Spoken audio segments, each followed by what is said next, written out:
is happening, everybody? I want to talk off-road communications in this video. I am a licensed ham operator. My call sign is KC2CLG, Kilo Charlie 2 Charlie Lima Golf. I've been a licensed ham operator for 28 years. And this is my ham radio setup in my 94 Jeep Cherokee. The Cherokee's set up for some extreme off-roading. It's 35-inch BFG all-terrain tires and a pretty sophisticated suspension setup and various other driveline modifications. But as far as my ham radio setup, let me just climb up here. This is a Comet. It's a Comet mag mount that I got kind of right on my roof. The antenna is a Comet SBB5. That's the antenna. I think it's 36 inches long, the antenna. Let me go over to the passenger side. The antenna is, like I said, it's a Comet SBB5. I think the gain is 3.1 on 2 meter and 70 centimeter. I think it's a 4 or 2.8. Damn, I got the box right here. Just look at the box. Let's see. There's the box right there. So it's on 2 meter, it's a 3 dB gain on 2 meter and a 5.5 dB gain on 70 centimeter. That's the antenna. So let's go to the passenger side.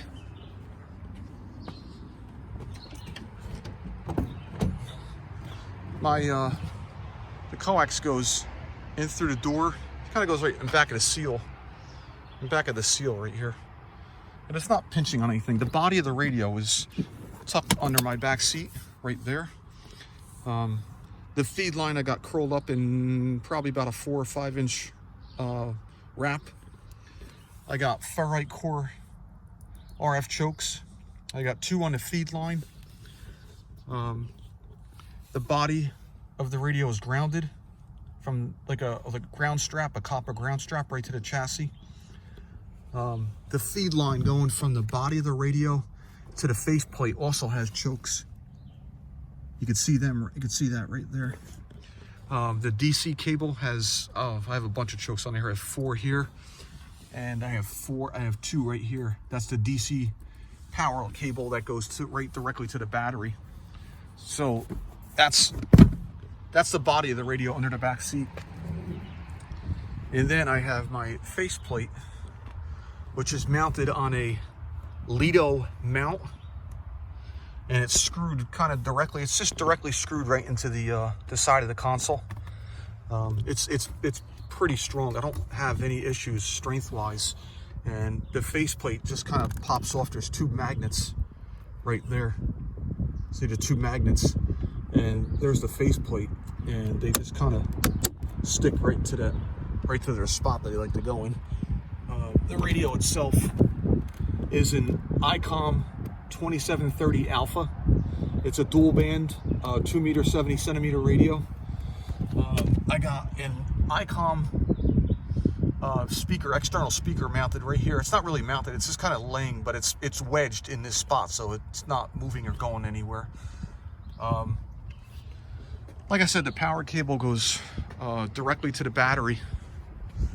My power cable goes right directly to the battery, and it's a nice setup. It really puts out real nice, very clean signal. Audio is very good. I've had a lot of good reports. I've had a lot of good reports about this ICOM 2730. It's not a digital or anything fancy like that. It's just an analog FM analog radio. And I like it. It works for me. It's very simple. As you can see, it's just a clean setup. I just keep my mic kind of just dropped in here. I don't really have a place to put the mic. I don't really care for a mic hanger because it's just easier for me to have the mic here.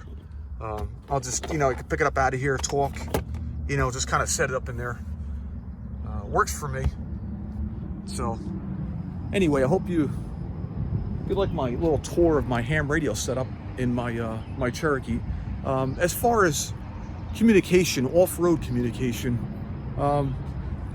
I think ham radio is, in my opinion, not because I'm a ham rod bearer, just in a bigger picture. I think ham radio is probably the #1 source of communication. If you're overlanding or just into kind of mild off-roading, I think ham radio is probably the #1 source of communication, because your range of communication on UHF and VHF bands, you work off a series of repeaters that are spread out all through the United States, and there is just a million repeaters to work off, to transmit off. And basically a repeater is set up on a high mountaintop, and your signal goes from your mobile radio, either a mobile or an HT, a portable radio, goes from your device up to the mountaintop, the repeater located on the mountaintop, and then it transmits off there. Your signal goes to the repeater and it transmits off the repeater, and your signal can transmit 100 miles.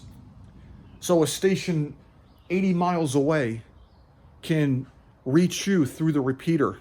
You know, you could be 80 miles apart from each other. So, you know, in an off-road situation, in a remote off-road situation, if you had access to a repeater, you know, that would be your difference between a life-saving, you know, incident, you know, possibly, hopefully not, but, you know, it could be a life-saving incident, you know, going on there. So anyway, ham radio is probably, in my opinion, just the #1 source of communication for off-roading and overlanding in general. Off-roading in general, you know, overlanding, especially overlanding. It's getting more and more popular for overlanding. You need a license to operate on amateur radio, and any amateur radio band, you need a license from the FCC. The basic entry license, I'm pretty sure, is a novice, and then you got your technician. A technician is probably your one you really want to get into, because you have a good amount of band privileges that you can talk on a technician.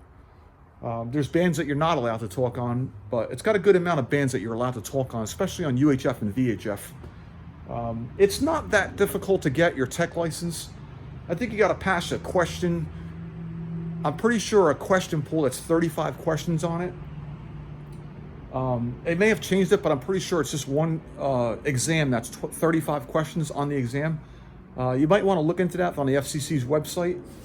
But it's relatively easy to get. I mean, if you're not really a fast learner, but if you're a good learner, you know, you're good at taking tests. I'm not very good at taking tests at all. I never was, and I probably never will be. Even if it's something I'm highly interested in, I'm not good at it at all. But some people might be a fast learner, and it's probably going to be easier for some people than others. That's what I'm trying to say. But anyway, that's my ham radio setup in my Cherokee. Any questions, comments, or anything about my setup? I know I'm kind of zipping through this really quick, and I have a tendency of talking fast, and I apologize for that. I am from northern New Jersey, and we talk fast. So anyway, I hope you guys are having a good Memorial Day weekend. It's sunny and about, it's probably about 75 degrees here in northern New Jersey. I'm just here tinkering with my Jeep Cherokee. Yeah, it's gorgeous, absolutely gorgeous day here. You can't ask for much more than this for Memorial Day weekend. But anyway, you guys have a good Memorial Day weekend. Like I said, if you have any questions or comments about my ham radio setup in my Jeep Cherokee, just post them below, and I'll do my best to answer them. If you need a link to any of the equipment that I have, I'll do my best to get it to you. Anyway, you guys have a great day. Enjoy your Memorial Day weekend, and thank you very much from the bottom of my heart to all you veterans out there. You guys are the reason that people like me enjoy my freedom. Brave people like you veterans, are top notch in my book, and God bless all the veterans in this world. You guys rock. You guys rule this world. And thank you very much to the veterans, and enjoy your weekend, guys.